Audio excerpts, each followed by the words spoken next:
Good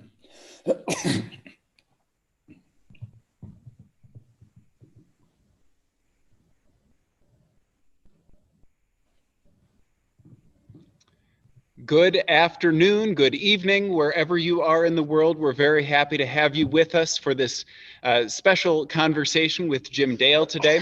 My name is Joel Alberts. I'm the Executive Director here at the Lenzik Performing Arts Center in Santa Fe.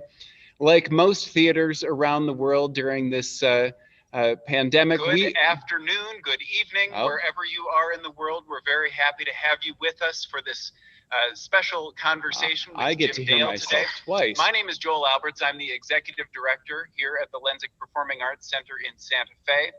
Like most theaters around the world during this we've had our one technical glitch for the day, and let's move on to something better. That's really good. Hi, let's try again. I'm Joel Alberts again, the Executive Director here at the Lenzik. I apologize for the little technical glitch to begin with, but in this Zoom era, these are things that we've come to expect. I found every time I get on a phone interview now, my dogs decide to bark at the UPS man. No offense to UPS, but this is our life in these days. So anyway, we're very happy to have you here. The Lenzik Performing Arts Center, like theaters around the world, is dark at this moment as we're awaiting some better health news and an opportunity to start bringing people back together. We are definitely missing our community, and we're eager to see you when the time is right. We're certainly ready to get back into work, and happy for the time being as well, though, that we can have some virtual conversations and experiences like what we're going to have today to bring our audience and new people back into the theater to experience the things that are going on. There are a lot of things that are upcoming in our virtual schedule. The primary one of these that I'd love to bring your attention to is on September 26th. That's a Saturday night. We're going to be having a fundraiser event for the Lenzik featuring blues and roots guitarist Keb Mo. As a part of the evening as well, we'll be talking a little bit about the work that we're doing in the community to continue to engage in our arts education programs and a number of other things that we do. The Lenzik has about 18,000 students that we engage normally in a regular year, and we're promising, even though school is being done in a online format right now, that we're going to be continuing to work to bring the performing arts into the education spectrum again throughout this year. There are a number of other things that are going on. The best way to learn about what is happening at the Lenzik is to sign up for our emails. We send out a This Week at the Lenzik email every Friday evening, and there's a lot of good content there. A series that we've been supporting now for almost half a year is what we call our Ghostlight sessions, where we bring local musicians to perform on the Lenzik stage, all done safely, but we're getting new songs and experiences and showing that the Lenzik is still vibrant and engaging with our community. We also bring students to the stage to do similar programs of music and dance pieces and theatrical pieces that they're preparing for schools, and let them do that on the Lenzik stage as well. And then we're creating a new playlist of songs for people to listen to with those on those emails every week as well. So we're all here together today. We have some terrific questions that we're going to be asking Jim, and we'd love to get questions from you as well. For those of you who are watching on YouTube Live, if you would use the chat function that is on YouTube Live to submit any questions that you have, we'll be watching that, and we'll be able to bring those questions on to Jim. But finally, obviously the performing arts is in kind of a tough spot right now.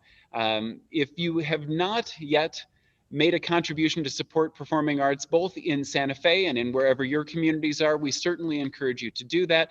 We would love to have support for our theater until we're able to bring audiences back into this space. There is a link that you'll find as well in your YouTube chat that will direct you to make a donation to the Lenzik. You can also visit us at lenzik.org for more information, and we really would appreciate any support that you can give us so that we can bring more programs like what we're going to have today with Mr. Dale. I have a couple of guests. First of all, I'd like to welcome John Andrews as a special guest with us. John is an editor, an educator, and a cultural leader. He's a native of Carlsbad, New Mexico, and has taught at several universities, including Florida State, Georgetown, and George Washington. He had a 10-year tenure as the director of academic programs at the Folger Shakespeare Library. He chaired a national advisory panel for the Shakespeare Plays, a BBC series that brought the complete works of Shakespeare to viewers between 1979 and 1985. He has published numerous books, and most importantly, I should say, in 1987, he founded the Shakespeare Guild, which is a global nonprofit organization to foster a deeper appreciation of the world's most influential writer. John, thank you for joining us today. Thank you, Joel. And of course, I'd love to introduce our special guest, Jim Dale. And Jim's career is one that is hard to capture in just a few great sentences because he's done just about everything. When he was 18 years old, he was one of the youngest professional comedians in the UK. At age 22, he became the first pop singer to work with George Martin, who later rose to incredible fame as the producer for the Beatles records. He was asked by Laurence Olivier to join the National Theatre.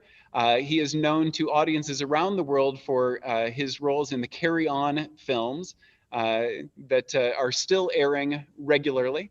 And Jim is known as a lyricist. He was nominated for both an Academy Award and a Golden Globe Award for the song Georgie Girl, from the theme from the 1966 film of the same name. And in the United States, he's known first as a Broadway actor for roles in Scapino, Candide, Me and My Girl, and also is a Tony Award winner for Best Actor in a Musical for Barnum. And modern fans also know him very well for his incredibly well done work as the narrator of the Harry Potter books. This is why my kids think this afternoon may be the best thing I've ever done. And we're certainly happy to have Jim with us this afternoon. Thank you for joining us today, Jim. Thank you. Nice to see you, Joel. Nice to see you, John. Good to see you, Jim. Well, it's wonderful to have you here, and I appreciate you taking some time from your schedule to join us. And I know we've got a lot of questions that we want to get to with you, and I think John is going to ask the first one for us. Thanks, Joel. Jim, I guess the last time we were together was at the National Arts Club on Gramercy Park, and then about a year prior to that at the Players on Gramercy Park. So we're now about 2,000 miles and 6 feet farther away from each other than we were then. But it's a delight to see you. And I was wondering, you know, all of the things that you have done, I would say that if you were an Olympic athlete, you would be described as a decathlon performer, somebody who does everything, basically. And how did you manage to acquire all of these talents? How did you begin? Well, we go a long way back, John. I first started appearing on the stage when I was 9 years of age, singing, dancing, and at the age of 17, I turned professional comedian in music hall, and I think that was the basis for everything that I've gone on to do since those days. That was my first entry into show business, appearing in these music halls, which catered for the whole family, for mum and dad and the kids and for grandmother. And of course, the material was very, very clean from coming from the comics. And I remember going to one of those theaters years later and have the company manager come backstage and say, you know, this is a family theater, Jim, so no dirty jokes, because if you do, then I'll drop the curtain on you and you'll never appear in this area ever again as a stand-up comedian. And of course, that teaches you to go through those days in music hall with very, very clean material. And it's that material that I've sort of stuck with. I've never gone in for the swearing, etc. And I don't think I will, but it's kept me going for 65 years. And from music hall then into music proper, from there to the Shakespeare, it is all exploring this showbiz tree, exploring every branch of it, and then perhaps not enjoying the view sometimes coming back, but exploring every branch, hopefully, that someday you'll be able to perhaps do something that you were aware of, that you saw many, many years ago. I mean, for instance, I did disc jockey work for the BBC in the hope that I was going to get a play one day where perhaps I was a disc jockey. That would have been I'm still waiting for that one.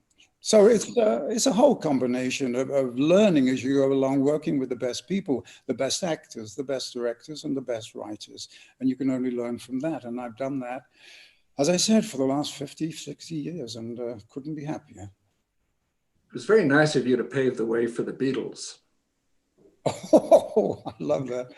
No, that was an accident. I was a stand-up comic, John, you know, and I was invited along to the BBC to do a show for to warm up the audience for the 6-5 special rock and roll show. And I grabbed somebody's guitar at the end of my routine and I sang a pop song.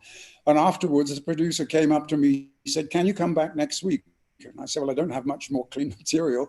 He said, "No, we didn't. The jokes there, you weren't very funny at all. But the song you did at the end, that was funny. So come back as a singer." I said, "But I'm a stand-up comic." He said, no. You used to be a stand-up comic. You're now a pop singer."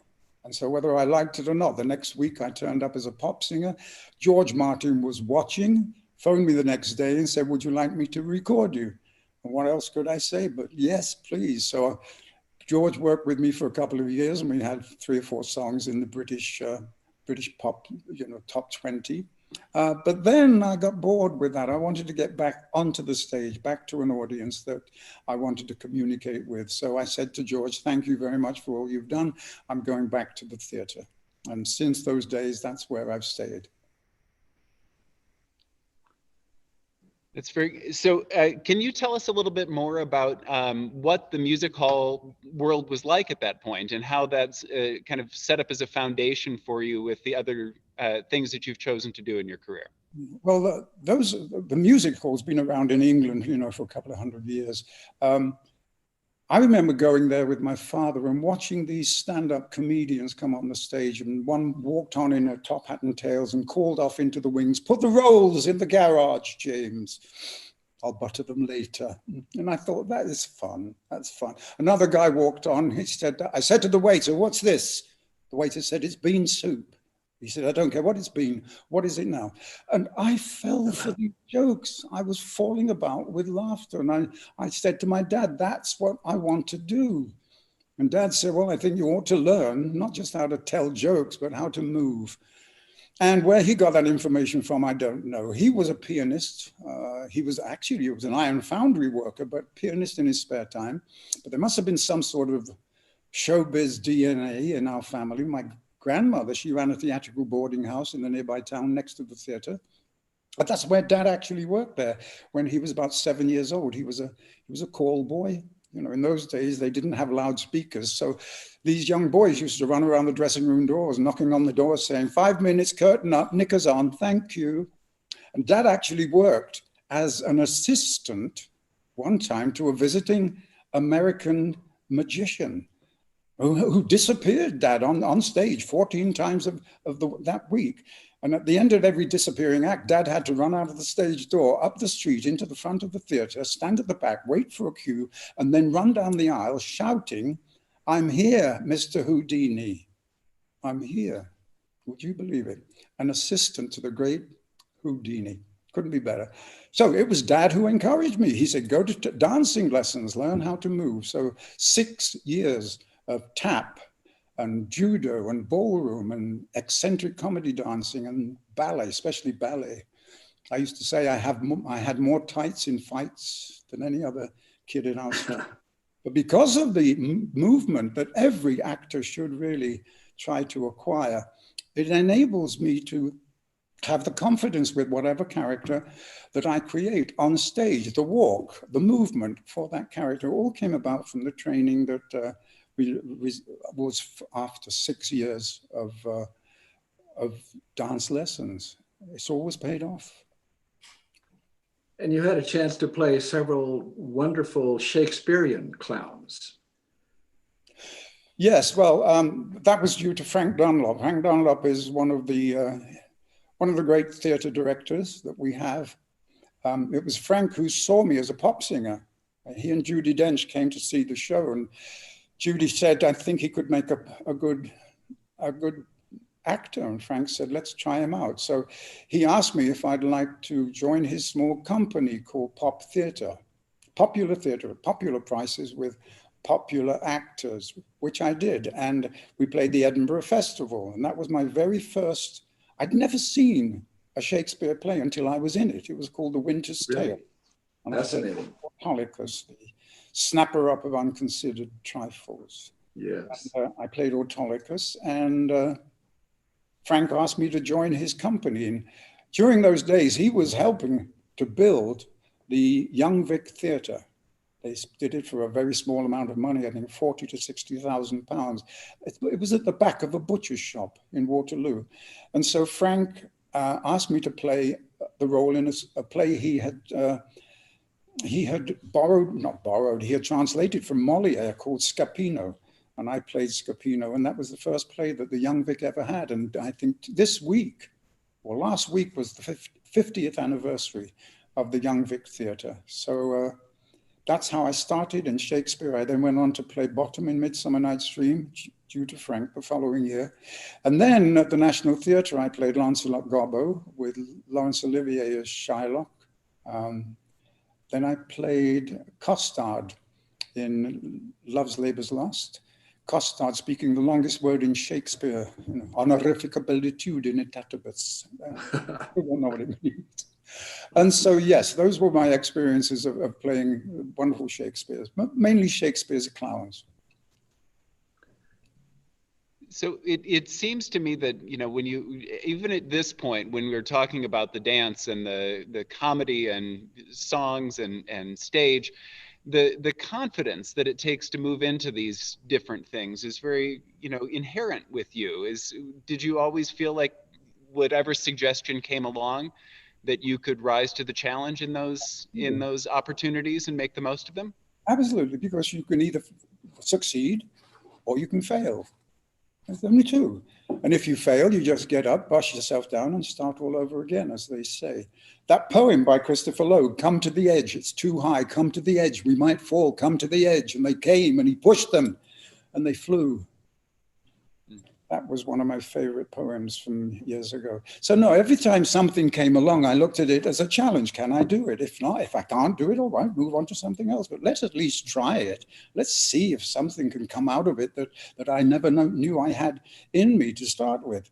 And so I've taken every job, every opportunity of challenging myself to create something different. And it's helped me so much. Yeah. A kind of quick follow-up on that, if you don't mind, is one of the things as I was looking back at your work is how important your unique voice is and how you've employed your voice in all of these different things that have been given to you. What is your relationship with that instrument? Well, I'm laughing because I come from a very small town in Northamptonshire, and it has a very broad accent. And I used to think my headmaster had a wonderful accent, and I often thought, I wish I could speak like that, talk like that. And I met him many, many, many years later in the street, and I said to him, hello, Mr. Wilson, do you remember me, Jim? And he said, hey, how are you? Lovely to see you again, me dog. And I thought, my God, if I thought that was a great accent, you can imagine mine, you know. So I lost my accent because being in show business, in musical especially, where you play one theater a week in a different city or a different town, I gradually lost my accent, and I suppose unconsciously picked up a lot of the accents from the various towns and cities throughout the British Isles that I appeared in over the next 2 years. We played a different theatre every week. That's over 100 different theatres, plus those theatres that we only did a Sunday night concert in. But of course, my ear was always open to the dialect of that town or city. And thank goodness that I did those 2 years in musical, because when it came to the Harry Potter books, then I was able to give many of those characters English country accents that were genuine. And thank goodness J.K. Rowling wrote it in English and didn't write it about Germans or French or Americans. I can't even do an American accent after all these years over here. So I was very lucky using music hall, again, as I started out saying at the beginning, to get me onto those successful Harry Potter character voices. Mm-hmm. That's wonderful. Jim, think didn't you you wrote the Georgie Girl, and then later you actually performed with Georgie Girl, did you not? Didn't you? Yeah. Well, that did was you perform with Lynn Redgrave on occasion? Yes. The song itself was written, the music was written by Tom Springfield, Dusty Springfield's brother, and I wrote the lyrics, purely the lyrics. Luckily, it was nominated for an Academy Award, and I remember distinctly going to the Academy Awards and literally sitting in the front row. And Tom Springfield and I wrote Georgie Girl. He wrote that song. He wrote that song. He wrote that song.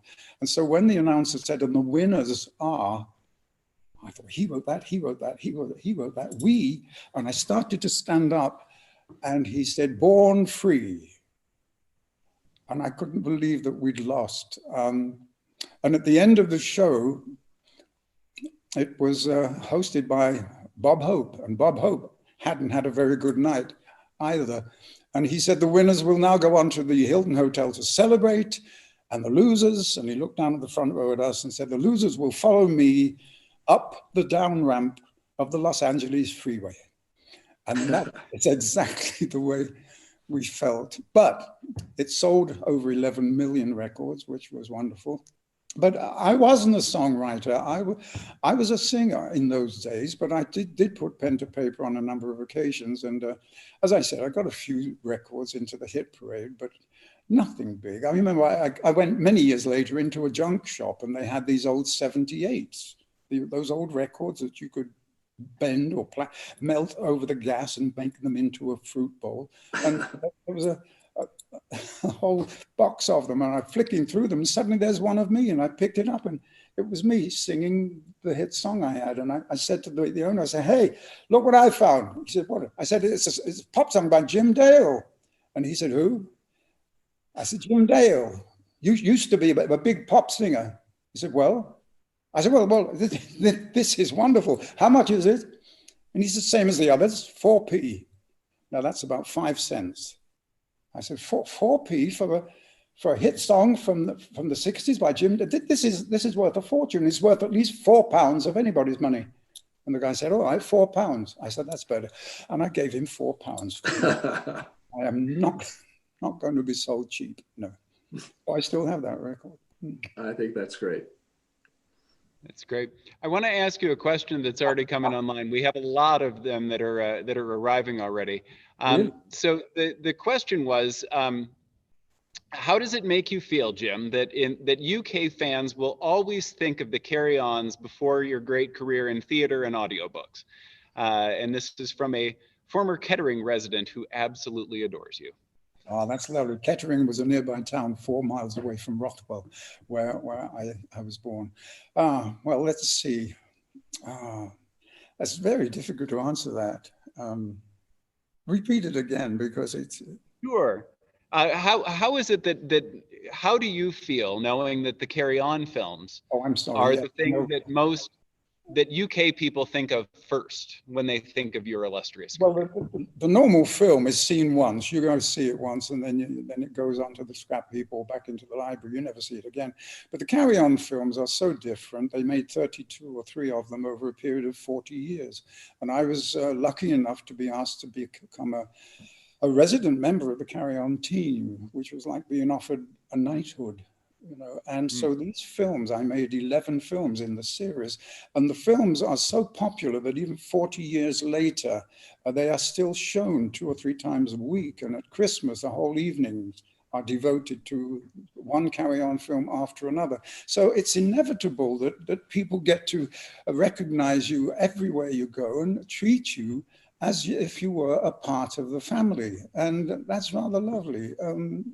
And sometimes it's been, you can almost cry at thought of it. I got in a taxi once going to the stage door in London when I was doing a one-man show over there. And the taxi driver hadn't said a word to me, but when I said to him at the end, "How much is that, please?" He said, "Oh, no, mate, not for you, Jim. No, thank you, mate. Thank you for all you've done."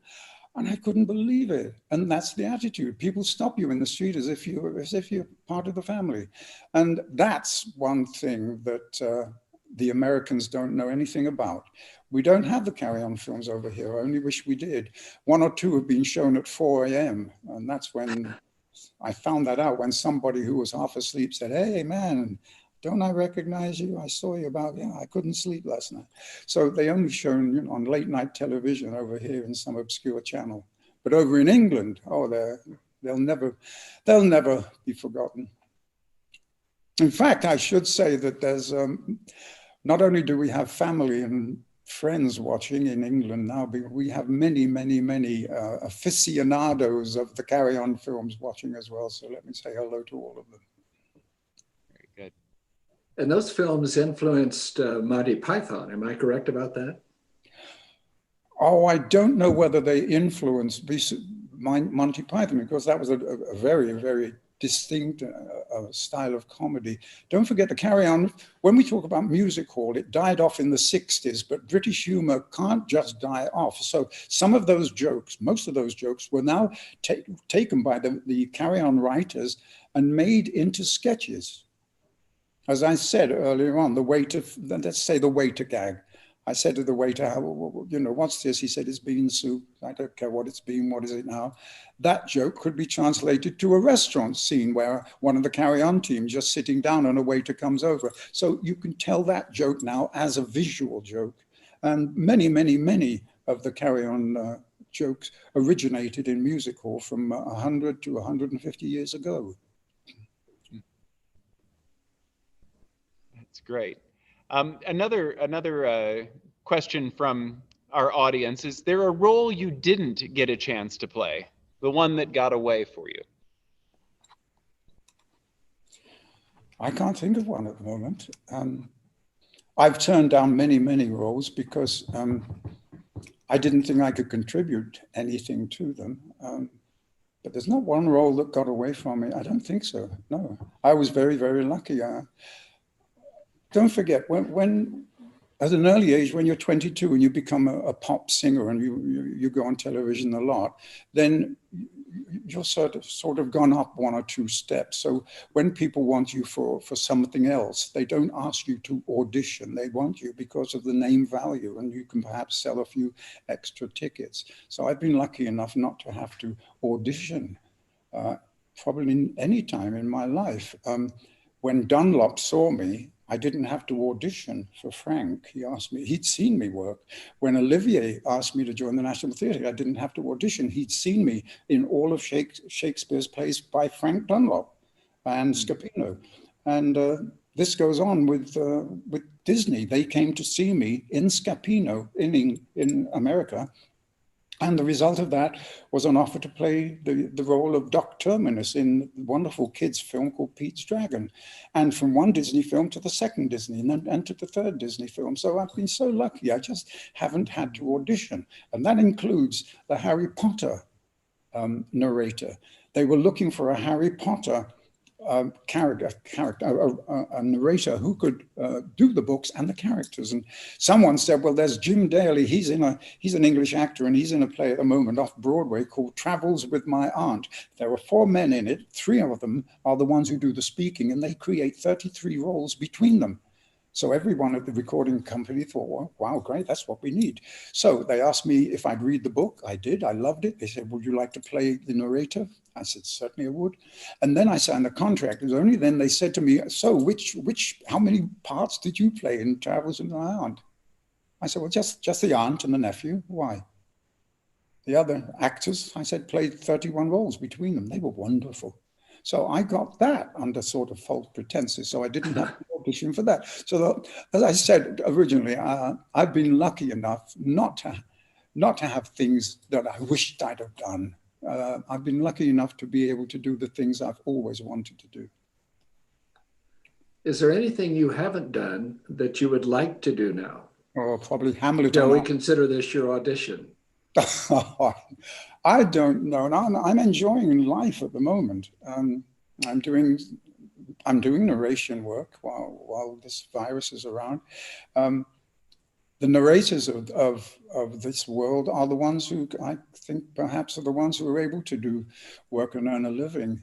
It's very difficult for everyone else in show business, but they've found different ways of getting us into a studio. In fact, they asked me if I'd do a children's, it was a game for television, for the internet, and they sent the recording studio to me. 2 or 3 bags arrived, and I had to unpack them and assemble all the equipment. And then I went into a small closet in the barn here, and that became my recording studio with the microphone and the headphones. And I was in communication with Los Angeles, and we did it that way. The next day, they collected the apparatus and took it home. So we can work that way, and I feel very, very lucky. But I don't think at my age now that I would like to go back, even when theatre starts again, to go back to eight performances a week. I know I'm just not up to it. And any other 85-year-old will tell you that. It's just a bit too much, 8 performances a week. I've done but you're far too young to retire, Jim. I'm not retired. I'm retired for the next job.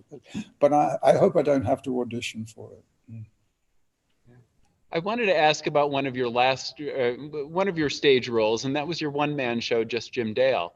And can you tell us a little bit about what that was like for you, and what did you learn about yourself and about your career from assembling all of the material that went into that retrospective? Well, it's very strange to think that a one-man show, there were 4 of us involved in it. That's an oxymoron, a one-man show with 4 people in it. But I had a pianist on stage, Mark York. I had the musical director, Aaron Gandy, and I had one of the great Broadway directors, Richard Maltby Jr., who was my director. And over a period of 3 or 4 years at my apartment, we put together all these. They sat and listened to me just waffling on about what had happened in my career. And gradually, I put together scenes or sketches. I didn't just want to stand at a microphone and talk like a stand-up comic. That's not what it was about. So I would recreate a scene. For instance, when I went for the audition for the first show I did in British Music Hall, I included my family in it by telling about it and then pretending I was running home and talking to my family and had them on stage. My mother's on there, I have people. So to make it larger than life, in other words, make it a theatrical event instead of just standing at a mic and letting them imagine.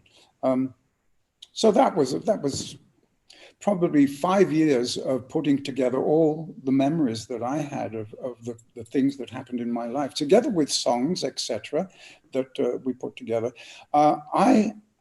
I did write songs, but I wasn't very successful with the singers. I mean, I used to say I've sent more up-and-coming pop singers on that short road back to obscurity than any other songwriter. They record one of my songs, you never hear from them again. And of course, when you have a song that's called Dick-a-Dum-Dum, that's a one song that I wrote, Dick-a-Dum-Dum. Another one was My Punctured Romance Has Perished. Well, these are not titles that people will grab hold of and say there must be a wonderful hit song there somewhere. But I continued to write that until, and then I stopped. That's it. I stopped writing when we did the one-man show. I thought, I can't put any more fresh words to paper. So I dug up a few old favorites and we included those in the one-man show. And I did it for the Roundabout Theatre in New York City. And the success of that was unbelievable. I couldn't believe it. I just thought we had a one-man show for one night. And Richard Maltby said, you don't just go out there and speak the words, you go out there after having memorized every word. I want you to memorize it. I said, there are 1,500 words in this one-man show. I've counted them. I can't memorize that. He said, yes, you can. And I remember memorizing them and then going on stage and coming off. And Richard said, you left one word out, put it back. And that's how strict Richard was with God. We polished and polished and polished that show.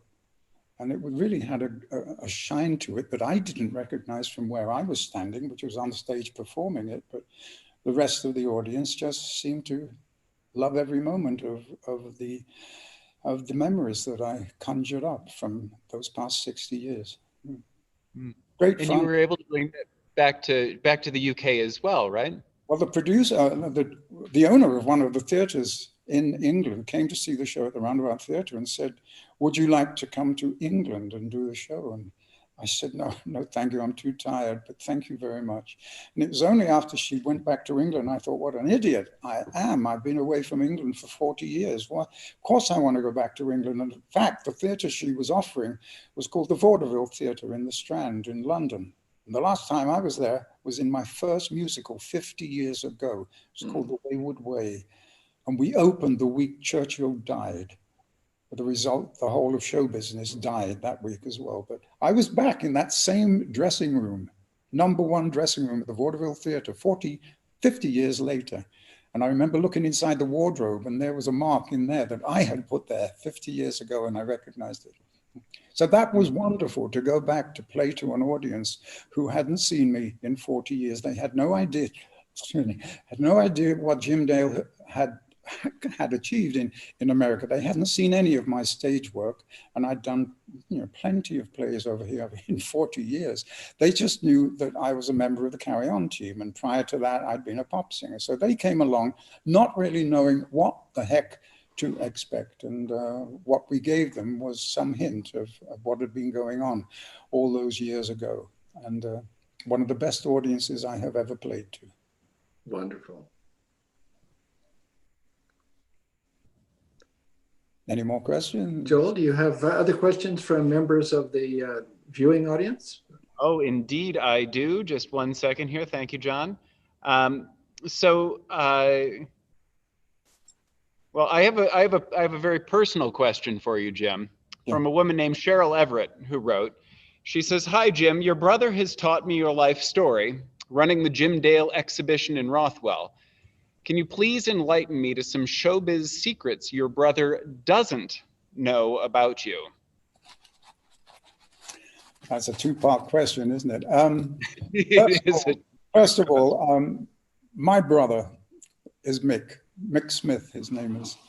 And he is one of the joys of my life. I phoned him a few years ago and I said, would you like to come over to America, Mick, to see my one-man show? He said, "Thank you, Jim, but no, I can't, not at the moment." I said, "Why not?" He said, "I'm doing my own one-man show." I said, what are you talking about? You're a welder." He said, "No, I have my one-man show and I tour Northamptonshire and I get standing ovations as well." I said, "Well, what's your show about?" He said, "My brother." I said, "What are you talking about?" He said, "Everything you've sent to me over the last 30 years, I've kept. I've made a record of every joke you ever told to me. I've kept every photograph you ever sent to me. I've kept the music. I've also got every record you ever made. I've also got the various things you sent me, like the gun belt from one of the Disney films that you had where you played a cowboy. I've got the first guitar you ever played, and I have an exhibition that I tour with my one-man show. And it was so popular that Rothwell asked if they could have a permanent exhibition there, and I said yes. And so that's why I can't come over at the moment. I'm too busy. Now, bless his heart, I went over to see this exhibition and it's wonderful. I cannot explain. He's taken up the whole second floor of a huge building and he has blown up all the posters from all the plays I've ever done, the photographs I've had taken with other stars, they're all there. I'm almost in tears talking about him because I love him so much. And he's watching today, you little bugger you. Is there anything that I haven't told Mick? No, there isn't. Mick knows everything about me. I haven't hidden anything from him. Why should I? You don't do that with people you love. So Mick knows everything about my career, about my marriages, my children, my grandchildren. Yes, so I can't answer yes to that. No to that. He's just been the best. And if you oh, well, he's listening now. I'm getting embarrassed talking about him because I usually swear at him, you know. It's a great story. That is the best story. That was the big surprise of the day. That was wonderful. So another question from one of our viewers today is the Harry Potter series voice. Wondering what voice was your favorite to do, and why, and would you mind sharing that voice with us today too? Well, let me explain first of all that when I recorded my first audio book, I made a mistake that nobody recognized. And 3 or 4 days later, they came into the studio and they stopped me recording. And they said, can you just stop at the moment and just record something you did 4 days ago? You made a mistake. I said, yes, by all means. Can you play it back to me first so that I can hear it? They played it back and I hated it. Not just the missing that one word out, but I hated my voice. I said, well, please, can we do the whole, start again? They said, we've been recording for 4 days. We can't start. I said, but I'll never listen to a Harry Potter book.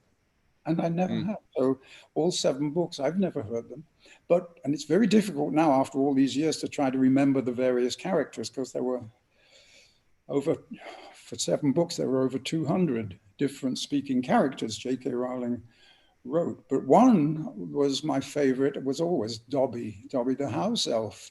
And I use this in my one-man show. And I used to say I first heard that voice when I went into a huge department store in London called Harrods at Christmas. And the lift, or the elevator as we call it over here, came up, packed with people. The doors opened and we all backed into it. And the doors slowly closed. And in the silence going up, I heard a little voice saying, "Excuse me, sir. Can you take your bum out of my face?"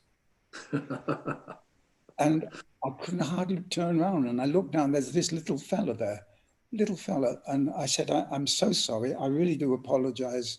And he said, that's all right, sir. They all do it. At least you're facing away from me. And I thought, I can never forget that voice in a million years. And that voice became Dobby. And my favorite voice of all. Hagrid was another one, but the reason I remember Hagrid is because I gave him such a gravelly voice on the first day that I had to do it, that I lost my own voice within 10 minutes. And that I had to stop recording, not for just 1 day, but for 2 days. And that meant that they had to cancel the recording studio, they had to pay for it, and they had to pay the people who were there, the engineers, et cetera, et cetera. So that taught me, that's why I remember Hagrid, but it also taught me that you don't try to use a voice that is going to become dangerous to your own throat later on, because that's the most important instrument that you have as a narrator, and you must treat it as the most precious item ever. This is going to dovetail into another question from someone, but saying that you seem like someone who is always looking for the little marvels in life, the person in the elevator, and that you really pay attention and listen to those moments, and that you enjoy laughing. So that's my quick observation. And then the question is that something are you and you talked about working in the music hall and how much you enjoyed laughing backstage. Are there favorite actors who you enjoy working with, or favorite people who you enjoy working with because it brings that kind of laughter for you? Well, in England, in those early days in the theatre, I was on the bill regularly with a wonderfully talented actor called Ken Dodd. And Ken was a big, big star, but Ken, and I was the second spot comic. I came on first spot was 3 or 4 dancing girls, then the second spot comic. And that's where I learned my trade. But I had Ken standing in the wings almost every night watching me. And every time I came off, he'd invite me to his #1 dressing room and give me a few tips, etc. And of course, when you get the generosity of that, it sort of stays with you. And you too, going forward, you tend to want to help other people when you see them not struggling, but see them making a really wonderful effort to do something. And if there's something that you have that you can contribute, then let them know. So it's been a nice life going through meeting people like that and to help me, and then doing it to other people. Jim, have you ever worked with Donald Sinden? No, but yes, I did. Of course I did. I made a film with Donald Sinden and Lynn Redgrave. It was called The National Health by the Ah, writer yes. Peter Nichols. He wrote Day in the Death of Joe Egg as well. And yes, it was called The National Health. It was about the health of England. So I worked with Donald, and he was a very lovely man. And I go on to Facebook every day to see what his son is talking about these days. Mark, yes. Yeah. Mhm. So he'll be watching this. I sent him an email as well. Wonderful. Hi, Great. Mark. Very Yes. good. And one final question from the interwebs is, do you ever plan to write an autobiography? Yes, I've put down 150. It's not a biography. 150 stories I've written about what's happened in my last 65 years of being on stage. This is not an autobiography of tell all about my private life, about this and that. Yes, it does explain my early days, because I thought people these days, younger people these days, would love to know what a life was like in the 30s and early 40s, when there were still horse-drawn carriages on the streets of Rothwell. And so I wrote stories based on that. It's not a tell-all, be-all and tell-all thing. It's just a collection of interesting stories that, and as I said, I've got about 150 of them, and just about 20 of them are in the one-man show. It was difficult to choose which ones, each could have been polished, was worth doing Jim Dale 2 and Jim Dale 3 and Jim Dale 4. And we might even do that one day. Publishing it, I don't know. If I do, then I'll publish it privately and just give it away. I don't need to sell it. And I don't think I need to publish it. I can do it on YouTube or read a few stories. I send my children the stories, and they love listening to them. But so why not put them in front of a camera like we're doing now and just read them and put them up on YouTube? And that might be a way of promoting a biography. It's an idea. That's very nice. Well, if you ever want to do that, we will be your helpers in making that happen. You'll love it. But Jim, we're going to let you get on your way today. I want to thank you for taking some time to spend with us here in Santa Fe and with this audience that seems to be worldwide. We're so thankful that so many of your friends and fans and family from England are with us today as well. And we wish everyone who is with us right now the best of health and happiness in this time. And we'll hope that this is a turning point for 2020, and we'll be moving on from here, and it's going to get much brighter and better for everybody out there too. So Jim, thank you very much for your time. And again, for everyone who is in the audience, supporting the performing arts is of course incredibly important. The Lensic is a community supported performing arts center, and we have over 200 events and activities that take place in this space annually in a regular year, the largest arts education program in New Mexico.